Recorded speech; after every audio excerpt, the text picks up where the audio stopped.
nunca viu a fuça dele, né? E quando viu, falou, ele é mais feio do que eu pensava. Coitado. Eu fiquei com dó agora. Fiquei com dó. Exato, mas tá já brincando, eu tô comendo agora.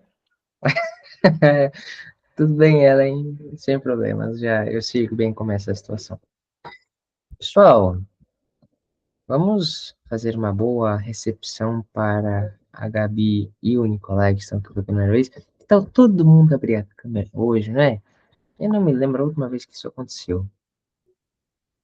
Faz um bom tempo. Mas, enfim, eu vou dar um tempinho para vocês tomarem coragem, enquanto isso nós vamos começando. Bom, para contextualizar um pouquinho a Gabi e o Nicolai, o Enzo foi postar uma maratona. Nós estamos finalizando esse livro aqui, que é a Apologia de Sócrates. É um livrinho pequenininho, tá bom? Finalizamos as 10 últimas páginas hoje. Bem, vamos lá para a nossa aula número 6. A verdade venceu Roma. Não tem muito a ver com Roma, mas tem muito a ver com a verdade. Sócrates deu uma baita de uma verdadeira palestra nessas 10 últimas páginas do livro. Então, eu achei propício colocar que a cidade eterna acabou sendo vencida pela verdade. Vamos lá. Nós vamos começar com uma pergunta que Sócrates se faz e faz a Assembleia presente. Qual seria uma relação sadia entre o homem e o Estado? Como que é uma relação saudável, uma relação amigável entre homem, indivíduo e Estado?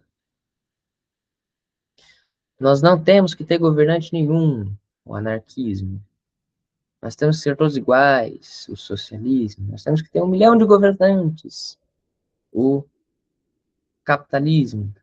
Nós temos que ter um só governante, o absolutismo. Qual seria? Eu vi uma vez uma definição dessa relação, eu não me lembro agora quem foi que... Um dia eu vou saber. É uma boa definição, o melhor governante é o que menos governa. Podemos trocar o que menos governa por outro verbo que talvez não o transforme num relaxado. Mas vamos pensar nisso aí. O Estado cuida e administra até o limite com o que o cidadão não pode administrar. Ou seja, o cidadão, ele tem um certo limite. Dali para frente não é mais cargo dele. Então, por exemplo, imaginemos um pai de família. Esse pai de família, além da família dele, caso ele não tenha um cargo público, não tem como mais ele governar. Então, é a partir daí que o Estado entra. Por exemplo, quebraram o poste aqui de casa. Só um exemplo, tá bom? Quebraram o poste aqui de casa, aqui da frente de casa. Estou sem energia. Tem como eu consertar isso? Não. Já é delegação do Estado. O que eu não consigo, o que eu não posso fazer, fica no Estado. Agora, o que eu consigo fazer, o que eu posso fazer, ele deixa quieto. Ele ignore como se não existisse. Bem, Felipe, basicamente uns 2 minutos. Literalmente, uns 2, 3 minutos.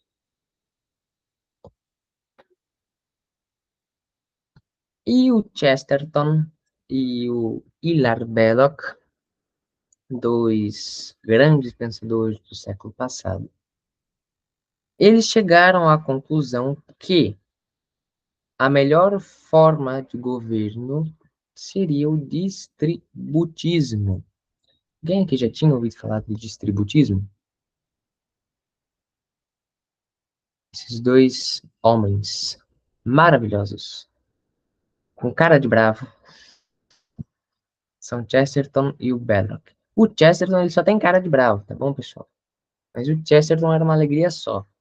Quem já leu os livros dele consegue ver um senso de humor incrível. Enfim, o distributismo, pessoal, é basicamente o seguinte. É necessário que nós tenhamos governantes. O homem precisa de líderes, tá? Porém, nós não podemos ter apenas um único governante, que seria o caso de uma ditadura. Uma pessoa só delega tudo. Mas nós também não devemos ser como os países de linha de esquerda, que tem 1 milhão de departamentos. Concorda? 1 milhão de sindicatos. Então você tem lá o presidente, o vice-presidente, 40 ministros, 750 deputados, 3.000 vereadores e números absurdos, absurdos, absurdos. Não é adequado que um Estado tenha poucos governantes e também não é adequado que ele tenha muitos governantes. Ambos gerarão problemas. Então, o que seria o distributismo? Você distribui esse governo até onde for preciso. Que é o que a igreja no medievo fazia. Você tinha o rei, que era a figura máxima. E esse rei delegava a outras autoridades inferiores parte do seu poder. Então, você tinha aquele nobre, aquele ministro da economia, você tinha os nobres que tinham suas próprias províncias. Como que funcionava uma monarquia medieval? Você imaginem lá a França. Eu não me lembro agora, se vocês se lembrarem quantas províncias a França. Era um número intermediário, né? Não era nem alto nem baixo. Mas imagine que eram, sei lá, 80 províncias.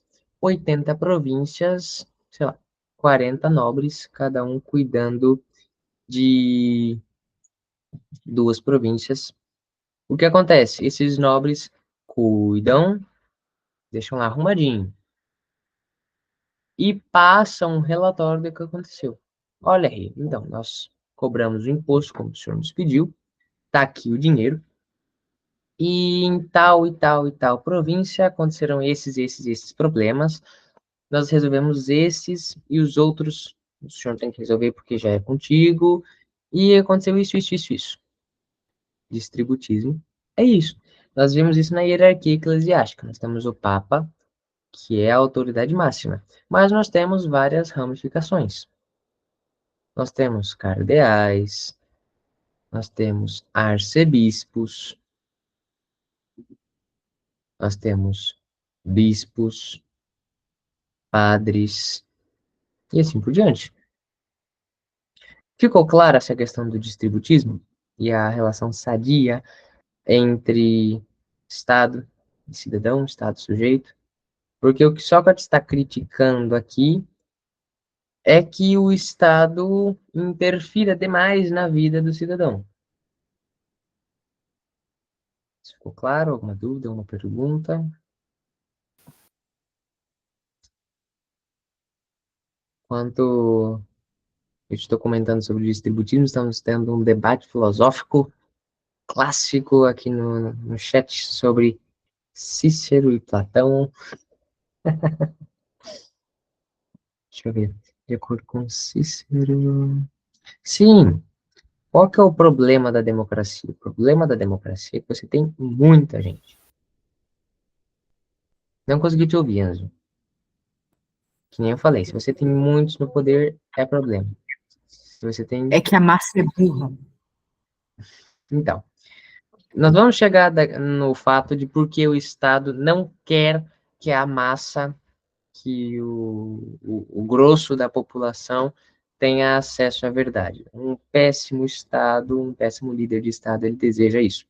Nós vamos chegar nisso ainda, nós vamos chegar nisso ainda. Guarda para o final, Enzo, guarda para o final. E aí, como eu estava falando sobre o medievo, um cidadão, ele tinha plenos poderes econômicos, sociais e religiosos no seu devido lugar. Como assim? Poderes econômicos. Vamos diferenciar um pouquinho aqui os três principais governos, tipos de governos dos últimos anos. Dos últimos anos, estou colocando aqui dos últimos 300, 400 anos para cá. Nós temos o monarquismo, o capitalismo e o socialismo, tá? Vamos dar uma diferenciada legal neles. Qual que é a diferença econômica entre o monarquismo, o capitalismo e o socialismo? Bom, no socialismo, você tem um Estado totalitário que, que impõe impostos e taxas absurdas, suga tudo que o cidadão tem, todas as posses daquele cidadão, e depois distribui, nivelando por baixo. Então, ele vai distribuindo igualitariamente, só que no nível de miséria. E aí o Estado enriquece, o cidadão empobrece e chega em um certo ponto que o cidadão, mesmo não querendo mais o Estado, já é impossível tirar o Estado. No capitalismo, você tem, você tem cidadãos com plenos poderes de mercado. Não infringindo a lei, o cidadão pode fazer o que ele bem quiser no capitalismo, em relação à economia. O capitalismo, ele é a vertente liberal da Revolução Francesa. Por quê? Quando acontece a Revolução Francesa, nós temos o clássico bordão iluminista. Qual era o lema dos revolucionários? Então, alguém está lembrado? Vocês já viram? Eu acho que todo mundo viu. Eu tinha uma. O papai queria comprar uma almofada com o lema da Revolução, só que não me lembro agora, mas o papai queria comprar. Liberdade, igualdade e fraternidade. Era esse o lema. Liberté, égalité, fraternité. O papai Exatamente. queria comprar liberté, égalité. Desculpa a boca suja, tá? Liberté, égalité. E Qual que é o. fraternidade. Alguém que sabe francês, só para nos ensinar a pronúncia correta? Não sei francês, só sei que se quiser sim, isso aí. Não entendi, desculpa. Só sei que. Só sei que é isso aí. Ah, Libertar, igualdade e isso aí. fraternidade. Vejam, o socialismo ele derivou desse ramo da igualdade. Então, todo mundo tem que ser igual. O capitalismo, ele derivou desse ramo da liberdade. No capitalismo, o cidadão ele é muito livre para fazer o que ele bem desejar, desde que não infrinja a lei. Qual que é o problema do capitalismo? No capitalismo, você tem uma diferença muito brusca entre a classe mais alta e a classe mais baixa. E é totalmente impossível que a classe mais baixa saia da sua pobreza. Por quê? Porque a relação dos impostos no capitalismo, de certa forma, eles também são bem altos. A diferença entre os impostos no capitalismo e no socialismo é que no socialismo o cidadão ele pode ficar com o dinheiro para ele. No socialismo o cidadão não fica com o dinheiro para ele. Ele paga os impostos com o dinheiro que era dele, mas que o Estado confiscou e redistribuiu. No capitalismo, O não. dinheiro é nosso. Isso. No capitalismo, os impostos também são altos, mas em compensação, o cidadão fica com o dinheiro dele. Porém, aqueles que são mais pobres ficam pobres do mesmo jeito. Mesma coisa, imposto de renda. Imposto de renda é 4% ao ano, não é? Alguma coisa assim, 4%, 5% ao ano. Vejam, se fosse 5%, uma pessoa, eu sou o quê?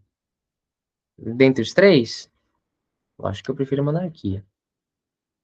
Uma pessoa que ganha muito, 5% ao ano, é quase nada. Uma pessoa que ganha pouco, 5% ao ano, é muita coisa. Entenderam? E o monarquismo, né? A monarquia. Como é que funcionava a monarquia na a economia na monarquia? Inverti, perdão. Vejam, imagine que você tem um cidadão ali, o sapateiro. O sapateiro, ele tinha direito a escolher um ou mais aprendizes, mas geralmente era um só. Esse aprendiz, ele não recebia salário. Por que que ele não recebia salário? Porque Porque eu tava aprendendo. ele vivia na casa do sapateiro, comia na mesa do sapateiro, dormia na casa do sapateiro, ele se tornava, de certa forma, o filho mais velho do sapateiro. Então ele não recebia salário. Quando o sapateiro fala assim, olha, eu te ensinei tudo que eu sei. Tudo que eu sei, eu já te ensinei. Agora você pode ou ficar e trabalhar comigo, e a gente racha o lucro meio a meio, ou você pode abrir outra oficina. Aí que ele passa a receber salário. Porque a produção vai aumentar se ele fica junto, e se ele for embora, ele vai ter o próprio negócio dele. E os impostos? Onde é que os impostos entram aí? Beleza, suponhamos que esse sapateiro ganhe 20 moedas por mês. Tá? 20 moedas é um negócio bem alto, mas para ficar tranquilo, 20 moedas por mês. Beleza. Como que funciona aqui o imposto? Ele vai dar o dízimo para a igreja, então 2 moedas, ele vai lá e coloca para a igreja. Sobram 18. Ele vai pagar o imposto e é como se ele passasse por um inquérito. Viu? Quanto que você precisa para passar o mês com a tua família sem problemas? Tipo, tranquilo. Ah, eu preciso de 10 moedas. Beleza. Ah, sobram 8 moedas. Dessas 8 moedas aqui, quantas que você precisa para comprar o necessário para você continuar a trabalhar? Ou seja, para o teu serviço continuar de pé. Ah, das 8 eu preciso de 5. Ah, sobram 3. Então você paga 3 moedas de imposto. Ele vai lá e paga 3. Então, na monarquia, o imposto é o seguinte: quem tem mais, paga mais. Quem tem menos, paga menos. Acabou aqui. Não vai fazer falta para ninguém. Porque, no fim das contas, a meta é atingida. Aqueles que têm muito, dão de sobra. Aqueles que têm pouco, dão conforme a quantidade. Aí é que tá. O aprendiz aqui, ele não está recebendo ainda. Quando ele passar a trabalhar, o lucro vai aumentar também. Entendeu? O lucro também vai aumentar. Por quê? Porque você está trabalhando ali por 2 sapateiros. Se for o mesmo ritmo, eles vão passar a ganhar 40 moedas. Conseguiu entender? Quando, em 1791, é aprovada na Assembleia, perdão, na Assembleia Nacional na França, em 1791, quando é aprovada a Lei Le Chapelier, a Lei Le Chapelier é a lei que é considerada o início do capitalismo. Essa lei determinava o seguinte, que esse aprendiz necessita de um salário e que os impostos agora seriam um percentual fixo para cada um. Beleza. Tá, daí fica complicado para os mais pobres. Exatamente. Quem tem dinheiro, como eu falei, não tem problema nenhum nisso. O dinheiro continua sobrando. Agora, pega esse sapateiro que tem 20 moedas. Vamos supor que sejam 10 moedas do imposto. Sobraram 10. Ele ainda tem que pagar o salário do aprendiz, que agora é obrigatório. Ele tem que comprar comida para casa dele e ainda tem que sobrar dinheiro para comprar ferramentas para o serviço dele continuar de pé. Entendeu como para os mais pobres isso aqui foi uma baita de facada nas costas? Por quê? Porque agora o coitado não tem mais dinheiro nenhum. Das duas, uma. Ou ele vai ter que diminuir o dízimo, ou ele vai ter que diminuir o dinheiro para o Vai ter trabalho. que diminuir as despesas. Ele vai ter que diminuir comida, ele vai ter que diminuir tudo. Conforme o tempo vai passando, ele vai ficando mais pobre. Então, beleza. Nesse ponto, no ponto econômico, a monarquia está em primeiro lugar. Está vencendo. No âmbito social, No socialismo é todo mundo igual. Se você faz uma crítica, você tá lascado. Você vai preso. Revolução dos bichos. Isso. Qualquer crítica, lascou. No capitalismo, ninguém tá nem aí para você, porque no capitalismo é cada um por si. No capitalismo, como eu falei, cada um tá só preocupado em como vai arranjar dinheiro pro final do mês. Por quê? Quem tá rico quer ficar mais rico e quem tá pobre tá pensando como é que ele vai comer no final até o mês passar. Então, no capitalismo, ninguém tá nem aí. Ah, aquele coitadinho tá passando fome. Tem mais 1 milhão passando fome que nem ele. O capitalismo é assim, que o mundo acabe, mas eu tô na praia comendo camarão. Isso. Enquanto o dinheiro tá entrando no meu bolso, tá tranquilo. E no monarquismo? Como que é a relação social? Bom, no monarquismo, você confia no teu próximo, porque o teu próximo também é católico.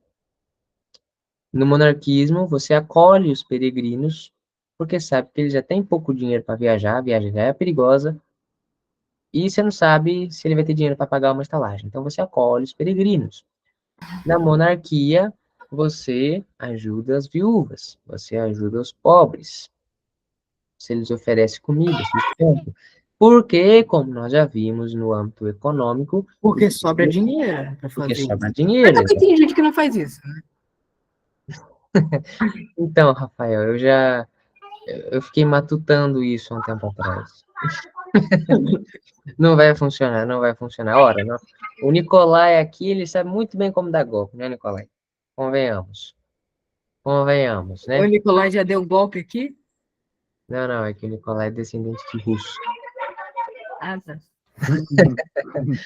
Brincadeira da parte, Nicolai. Perdão, não ouvi? Aí mesmo.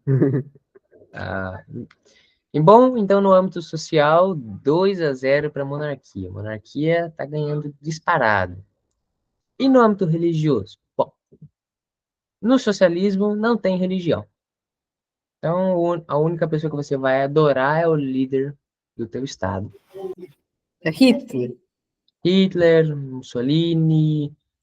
Ah, mas Hitler era nazista e Mussolini é fascista. É a mesma coisa, só muda o nome. E também tem Nazismo, o cara lá da Venezuela. nazismo e fascismo são é, é o nacional-socialismo. É tudo ismo. E nazismo em alemão é a abreviação de Nationalsozialismo. Então você junta tudo, Nationalsozialismo, nazismo. Mesma coisa. Que no caso é um socialismo patriótico. E o fascismo é a mesma coisa, só que na versão italiana. Então é socialismo do mesmo jeito. Mamma mia. Ou seja, no socialismo, religião é zero. Você tem que adorar o Estado. Acabou. No capitalismo, é cada um por si, como nós já vimos. Mas você ainda assim tem um Deus em comum. Tá todo mundo pensando no dinheiro. Então, como tá todo mundo idolatrando o dinheiro, e o dinheiro seria o único Deus em comum de todo mundo, e esse Deus não pede piedade, você não tem piedade por nada e ninguém. O dinheiro é bom. É bom até você idolatrá-lo. O dinheiro é um dos casos daqueles bens, dos bens, fugiu a palavra. Bens Bens, materiais. sim, bens materiais que não são permitidos. Então, por exemplo, ter dinheiro é problema? Não, até você começar a idolatrá-lo. O problema não é o dinheiro, é a idolatria. Exatamente. Ah, ter um carro bom é pecado? Não, o problema é quando você começa a idolatrar. Eu vou lá e compro uma Ferrari de 2 milhões novinha. Por quê? Porque eu gosto de carro. Aí já passou os limites também, né, meu filho? E vamos ver, religião na monarquia. Bom, a monarquia é religiosa. A monarquia é católica.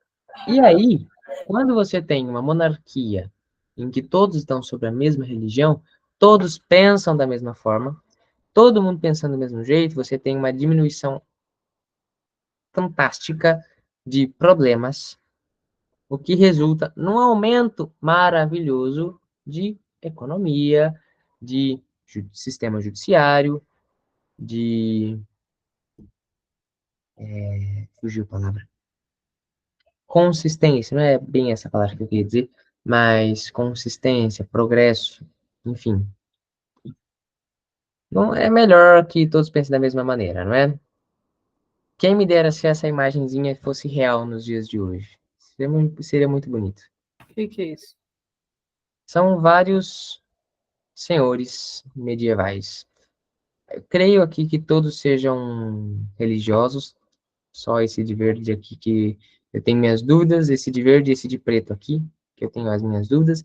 Mas agora que eu tô olhando que ele tem uma batinha isso aqui, né? Então, só esse de verde que tá O da infiltrado. direita ali me parece meio suspeito. Parece mais puritano, sabe? Eu nunca vi os puritanos. Depois eu. Puritano usa chapéu. É verdade. É verdade.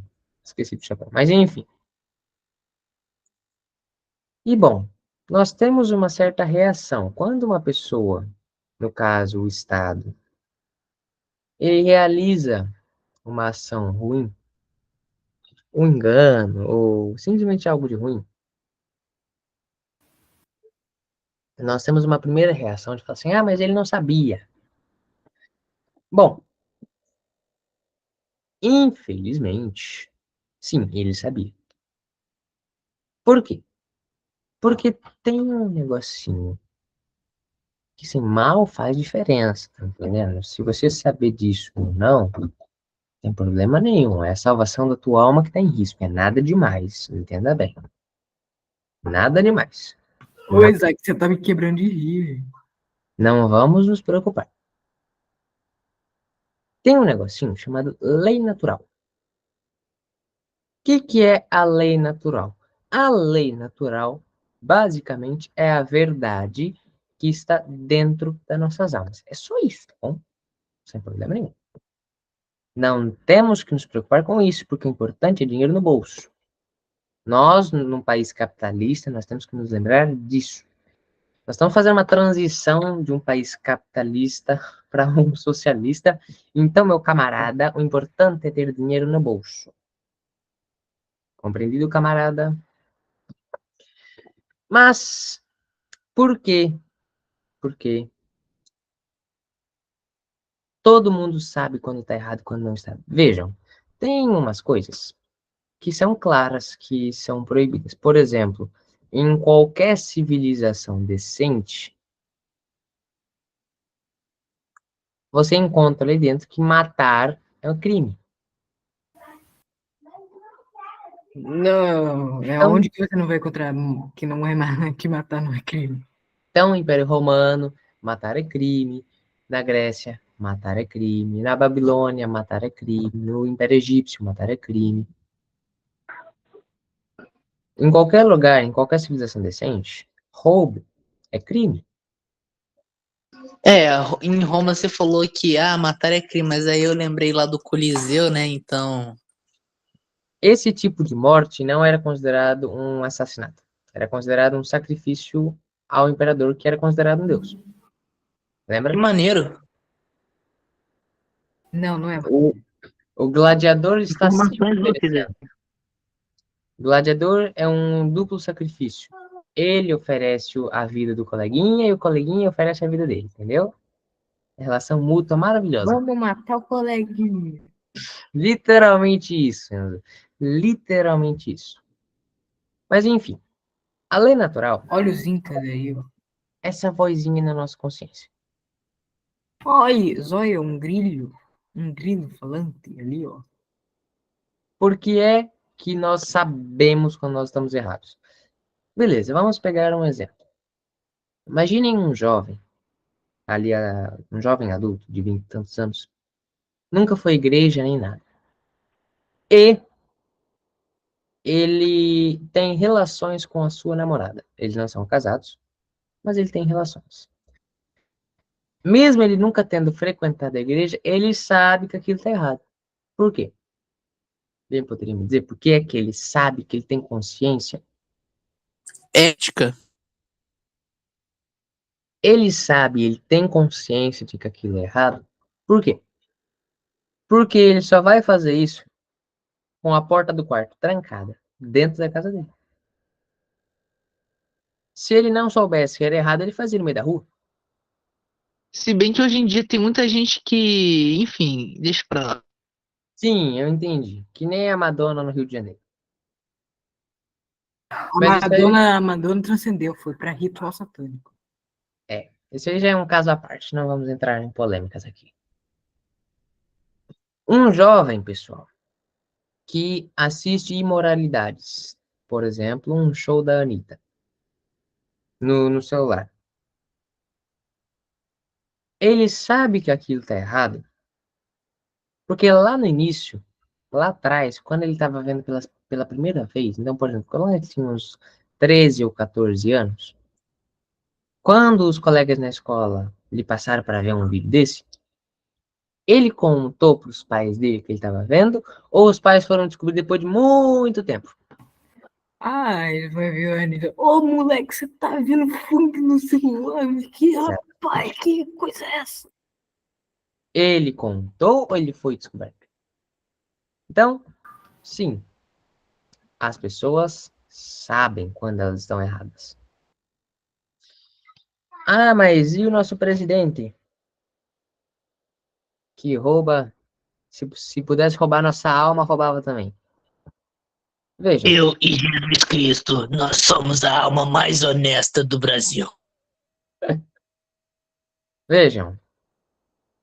Existe um ponto que a pessoa ela passa a não ouvir mais a sua consciência. Então a consciência meio que desiste, entendeu? É basicamente o seguinte, Morreu. a consciência fala assim, olha, meu amigo, se tu não parar, eu que vou. E aí a pessoa fala, não, eu não vou parar, então eu que vou. E aí a consciência deixa, esquece. Então nós chegamos nesse nível. Nesse nível. Tem pessoas que não conseguem mais ouvir a voz da consciência. Para elas é muito normal. Isaquiel, posta essa aula no YouTube, você vai ser preso por difamar o presidente. Eu não tenho 18 ainda, meu. Só o A Nicolai que tem Malu mais. também. A Malu O também. Nicolai e a Gabi, né? Os dois são os adultos daqui da chamada. Então, olha, muito obrigado por serem os adultos responsáveis aqui. Ô, Isaac, eles não sabiam. Agora, em gravação, vou... De nada. Não, todo Muito mundo menor de obrigado. idade aqui, não, pô. Todo mundo menor de idade. Não, Nicolai, olha, em compensação, o senhor, como bom cidadão russo, se for preso sem justa causa, inicia uma guerra entre Rússia e Brasil, tá entendendo? É, uma boa, uma boa. Eu já tive aí soldados russos. Ai, ai, enfim.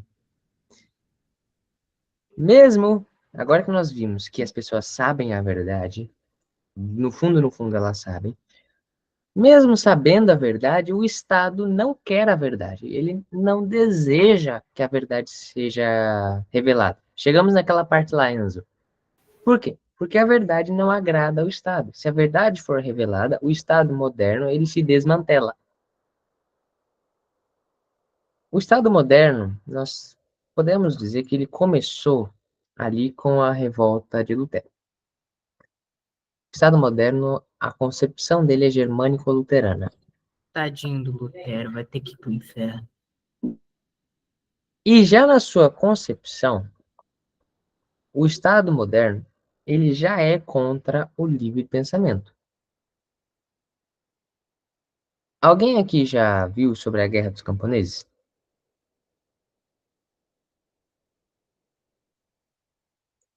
Sim, Creio que já ouvi, mas sei lá, né? eu não gostava muito das aulas de história e geografia, então não guardei no meu coração. Que feio, Rafael. Quem aqui mais não gosta de história? Só para eu ter uma ideia. Não, não, é que eu não gostava, agora eu tô começando a gostar, sabe? Que agora tá legal. Mas antes Valoriza tanto. era coisa chata, não ensina nada de bom na escola. Não, não, se era na escola, então o senhor tá certo. Desculpa, agora que eu entendi. Se era na escola, então o senhor tá certo. Mas enfim, deixa eu me lembrar que tá sendo gravado isso aqui. Vamos voltar para a aula, né? Vejam, a Guerra dos Camponeses, quando Lutero fala assim, não, a interpretação da Bíblia é liberado, qualquer um pode fazer. Então, algumas pessoas começaram a olhar e falar assim, mas na Bíblia, assim, assim, assado, está falando que não pode haver senhor e empregado. Sim, as pessoas diziam isso. Não pode haver senhor e empregado. A Bíblia que está falando aqui, ó. Começou a dar problema. Porque cada vez mais você tinha servos se revoltando contra os empregados. Até que os camponeses pegaram em armas, as armas dos camponeses, facão e foice, mas enfim. Os camponeses pegaram em armas e foram para cima dos patrões. A Guerra dos Camponeses é em que país? Império Germânico. Ah, tá. Começaram a atacar o terror, tocar o terror. E os príncipes da Alemanha falaram assim, chegaram lá na Ellen agora. E os príncipes da Alemanha viraram para o Lutero e falaram assim, viu, foi você que começou essa brincadeira toda aqui. Tá todo mundo falando que na Bíblia é liberado matar o colega e a culpa é tua. Tá me entendendo? A culpa é tua, porque foi você que veio para cima deles falando que eles podiam ler do jeito que eles queriam. Agora, dá um jeito e resolva essa situação. O Lutero olhou e falou assim, viu? Mas vocês, como governantes, vocês têm que conter os cidadãos que se levantam contra vocês. Porque vocês, como governantes, têm o direito divino dos reis. O que era o direito divino dos reis? A Idade Média tinha a concepção de que o rei foi posto ali para governar o povo por Deus. Então ele tem um direito divino. Então o rei ele tem que ser uma figura de Deus no meio da política. Por isso que era muito comum a exortação da igreja aos reis para que eles se tornassem santos, como exemplo de São Luís IX. O Lutero olha e fala assim, vocês têm um direito divino de governar. Sendo assim, bota ordem na casa. E como esse pessoal aí está revoltando e fazendo uma interpretação errada da Bíblia, pode matar geral. Tem piedade não. Meu Deus do céu. Peguem as cartas de Lutero da mesma época e vejam, é a mesma coisa. Eu estou deixando aqui numa linguagem mais vulgar. Mas o Lutero fala, viu? Se eles não vão obedecer por meio da lei que está escrita, vai ser por meio da espada mesmo. Simbora. Quando acaba a saliva, só resta a pólvora. Então, o Estado moderno, já isso em 1524, pessoal. Estamos falando de exatamente 500 anos atrás. Meio milênio. Agora que eu me toquei que já faz meio milênio que isso aconteceu, mas enfim. Há meio milênio, o Estado já começava a repelir... Isaac, Oi, você já viu aquele Melhores do Mundo, O Último Hebreu do Egito? não. Então, tem uma parte assim que ele tá falando do último hebreu no Egito, né?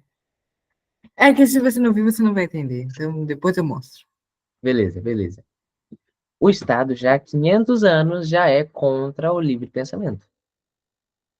Se você critica, ele acaba contigo. E sempre, se nós formos pegar desde então até hoje, o Estado ele sempre muda essa fórmula para atacar a verdade, para atacar essa liberdade pessoal do indivíduo, sempre mudando a fórmula. Na época de Lutero, o Estado repelia cada vez mais a liberdade individual do cidadão, porque era uma ignorância religiosa. Eles não sabem o que estão fazendo. Então, nós, detentores do poder, nós sabemos e vamos ensiná-los através da força.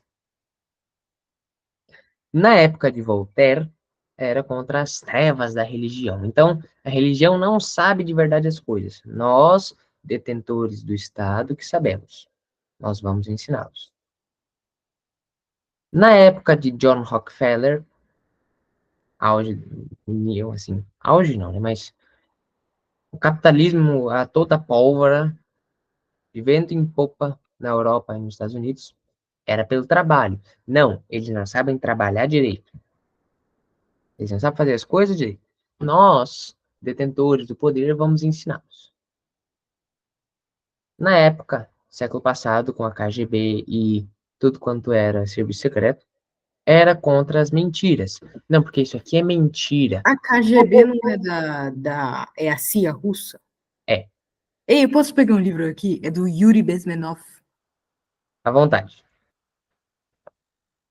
Na época, no caso do século passado, era tudo por conta de mentiras. Então, fulano tá mentindo. Nós sabemos a verdade. Ele tem que ser preso.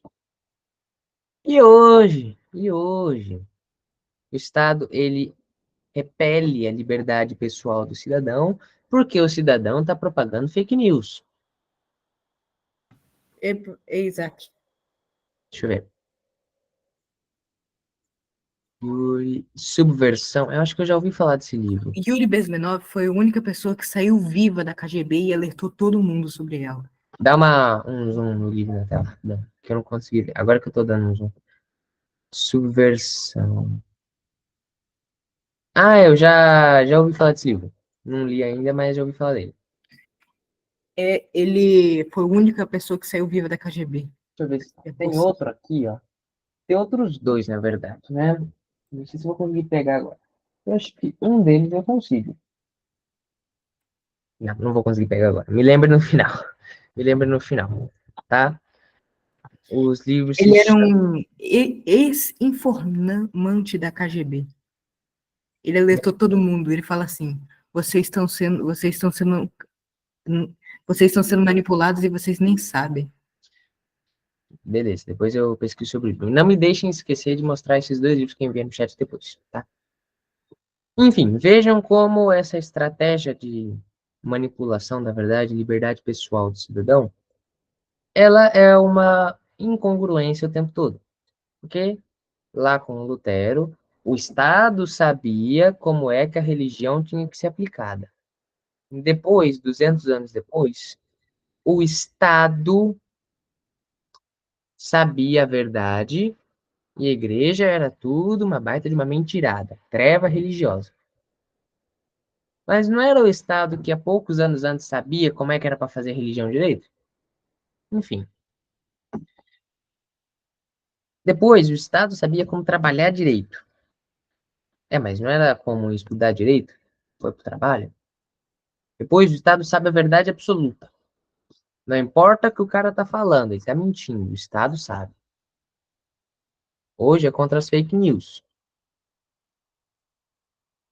O tempo todo, esse arquétipo contra a verdade.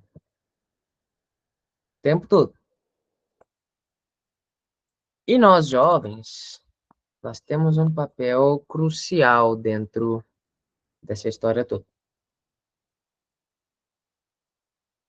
Vou fazer uma pergunta agora que vocês estão...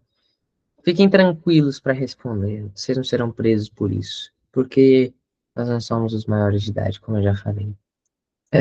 Brincadeira. Maior idade, sim. Pergunta logo o que tá por nossa conta hoje.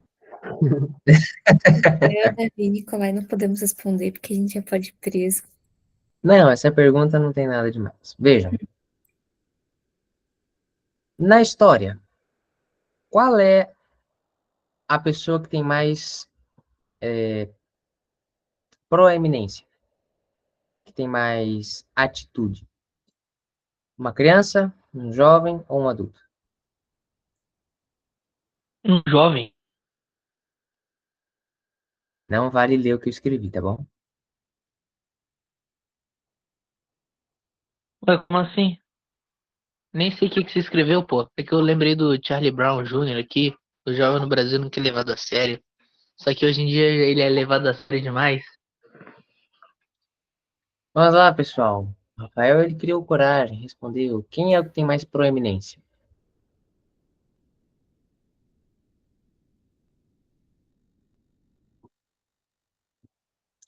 Bom, vou fingir que eu tive uma resposta calorosa, que todo mundo participou bem aqui, que nós saímos de uma discussão longa. É o jovem. Por quê? Alguém sabe coreano, só para pronunciar o nome desse primeiro Coreano? doutor aqui? Eu não faço a menor ideia de como se fala coreano. Tem algum fã de dorama por aqui?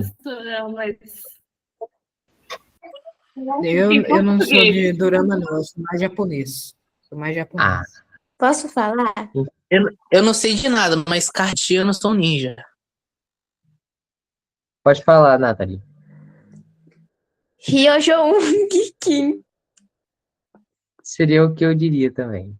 Enfim, esse professor do Colégio de Ciências Naturais e Sociais de Los Angeles e o Stephen Pfaff, eu acho que é assim que fala, esse nome estranho, mas enfim, que é professor do Departamento de Sociologia na Universidade de Washington.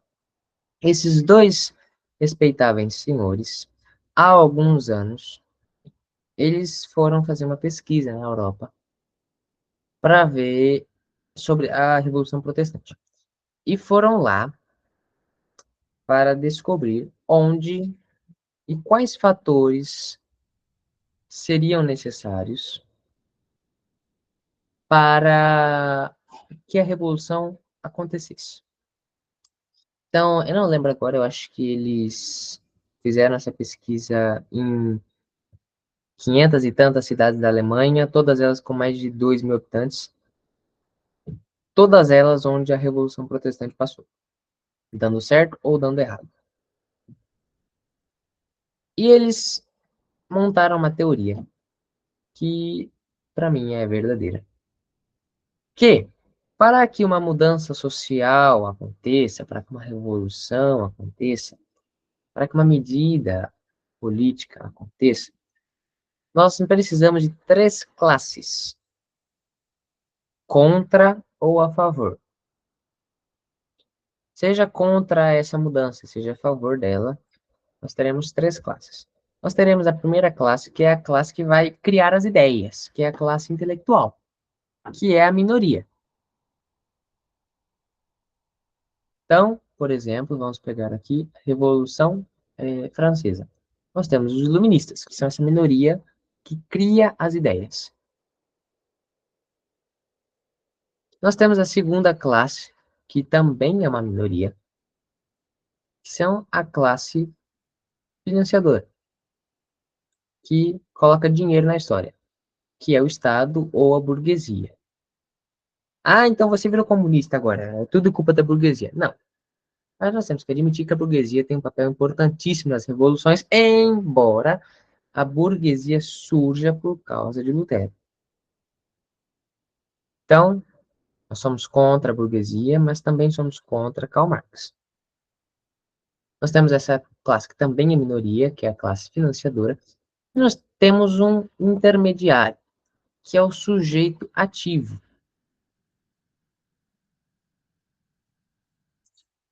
Quem é esse sujeito ativo? É o jovem. Pobre, que ferra sempre. É o jovem. O sujeito ativo é aquele carinha que vai pôr a mão na massa, que vai lá na frente do Pentágono fazer protesto, que vai na Casa Branca ficar fazendo protesto, que faz passeata na rua, que faz greve, que faz assalto a banco, que explode trem, que faz atentado. Por que é que o sujeito ativo sempre é um jovem? Na sua maioria, saindo da adolescência e entrando na juventude, então ali nos seus 17, 18 Porque anos. jovem é burro, não tem lobo frontal desenvolvido ainda. Calma. Saindo dos 17 anos até os 25, é a média. Por quê? Porque uma pessoa entre 17 e 25 anos geralmente não tem família, sua própria família. Ela não tem uma empresa, ela não tem um cargo, sim, de status, ela não tem posses. O jovem entre 17 e 25 anos não tem nada. Não tem nada que ele olhe e fale assim, não, eu não vou lá nesse protesto, porque se eu for eu vou perder. Não, ele não tem. Ele não tem o que perder.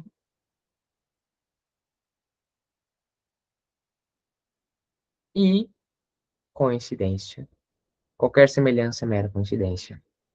Em todas as revoluções, os jovens sempre tomaram um papel importantíssimo nelas. Na Revolução Protestante, o Lutero precisou dos universitários.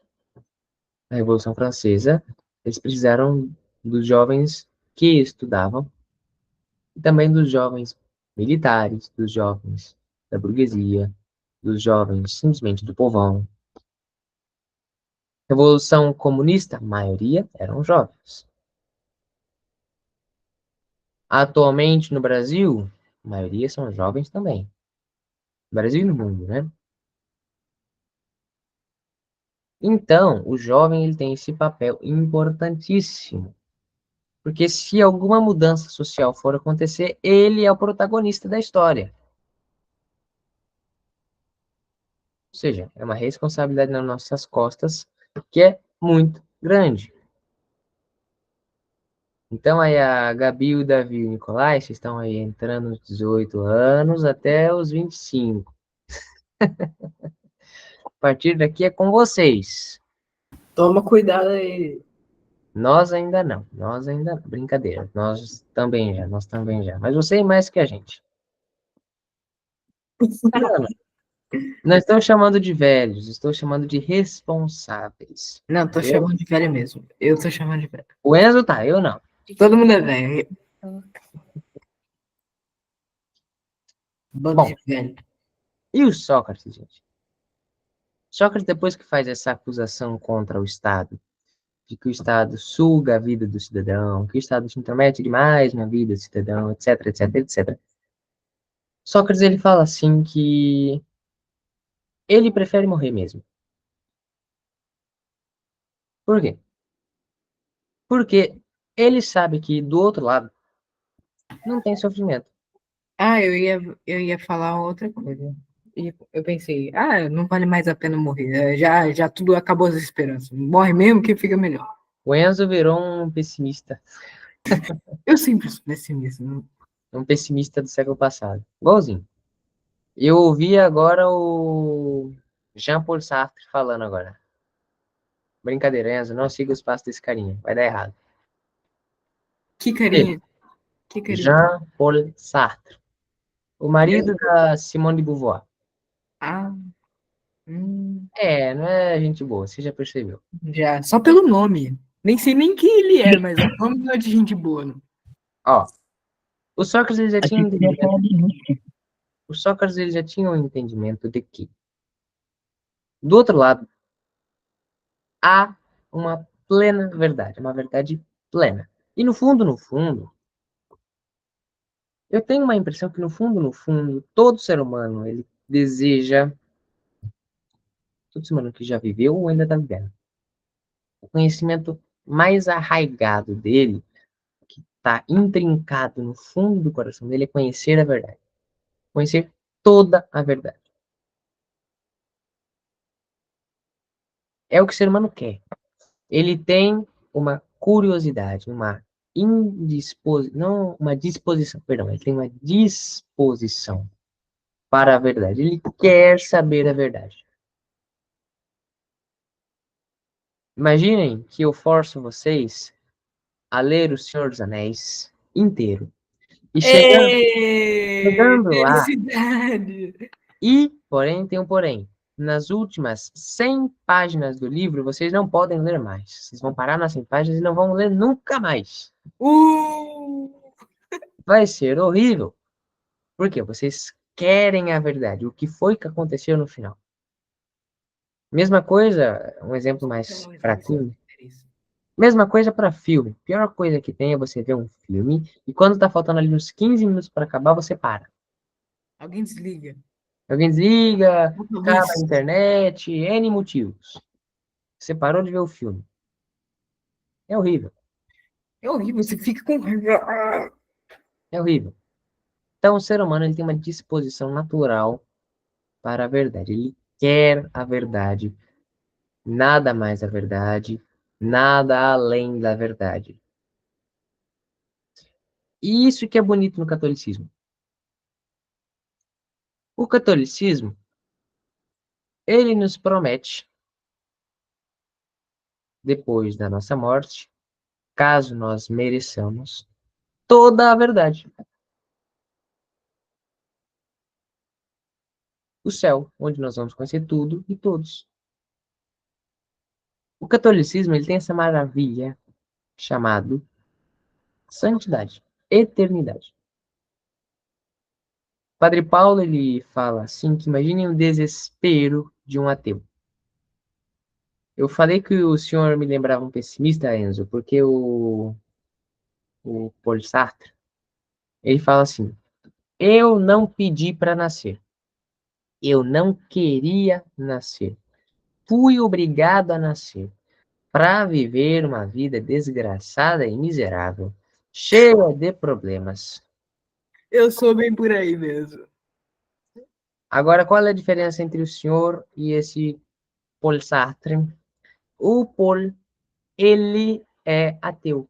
Então ele fala assim, eu vou viver essa vida desgraçada, miserável, cheia de problemas, e vai parar lá, vai acabar. Eu vou morrer e não vai acontecer nada que vai inverter essa situação.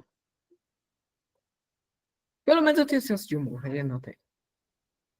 Nós, como católicos, pensamos assim, beleza, a vida pode até ser, de fato, miserável, desgraçada e cheia de problemas, mas tem um céu esperando depois, então vale a pena. Hum. O ateu, como depois da morte não tem mais nada, ele fica desesperado.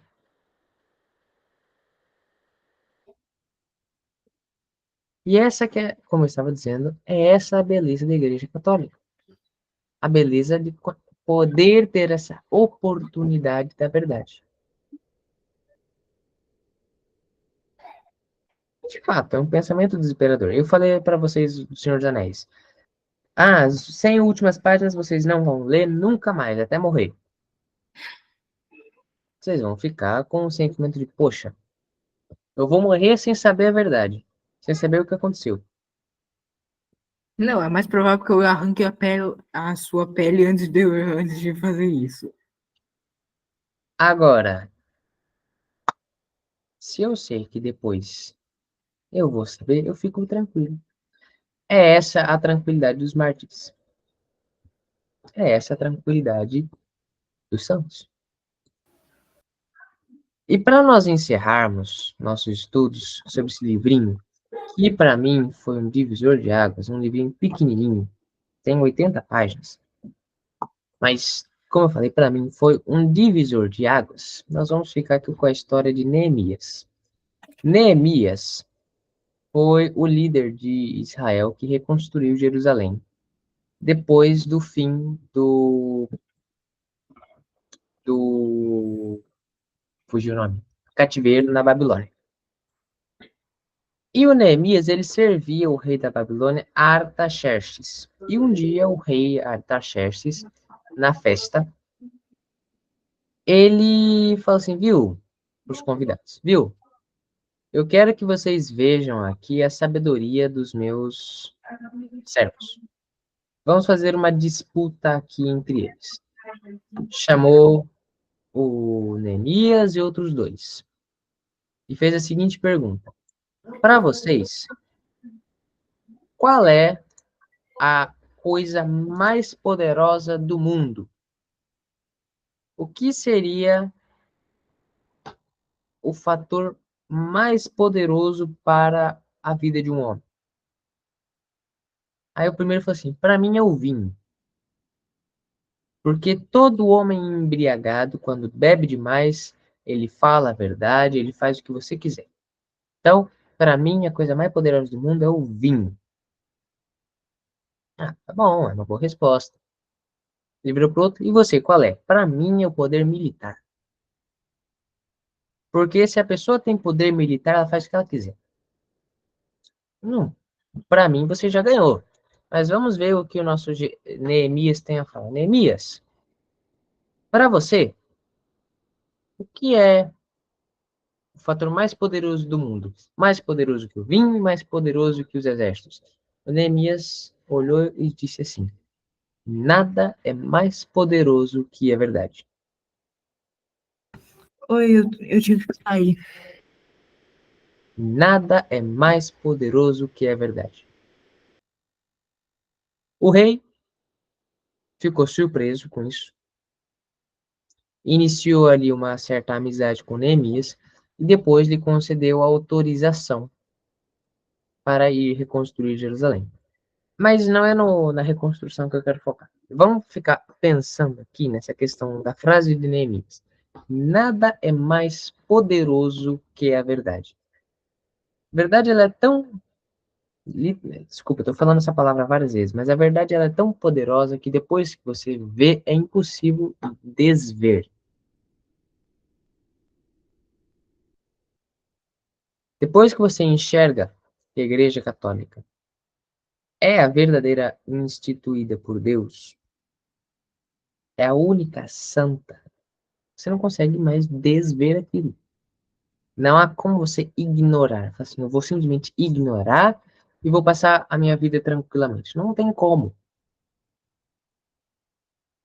Se, por exemplo, aconteceu um assassinato, eu sei quem é o culpado. Eu sei o que ele fez, mas eu não falo nada. Eu ignoro. Eu não vou mais ter paz na minha vida. Isso vai me perseguir dia após dia, até o fim. Por quê? Porque eu conheço a verdade.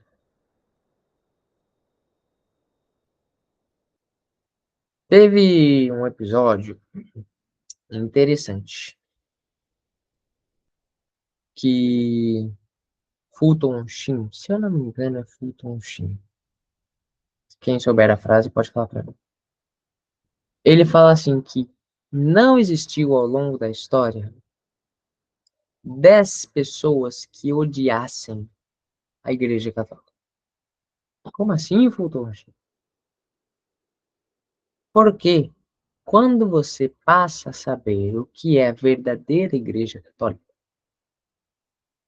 você só consegue amá-la. O que as pessoas odeiam é um protótipo da Igreja Católica na cabeça delas. É um holograma, não é a verdadeira. É um holoprojetor? O que os protestantes creem que é a Igreja Católica não é a Igreja Católica. O que os ateus creem que é a Igreja Católica não é a Igreja Católica. Não tem como. Bom, nós vamos encerrando por aqui.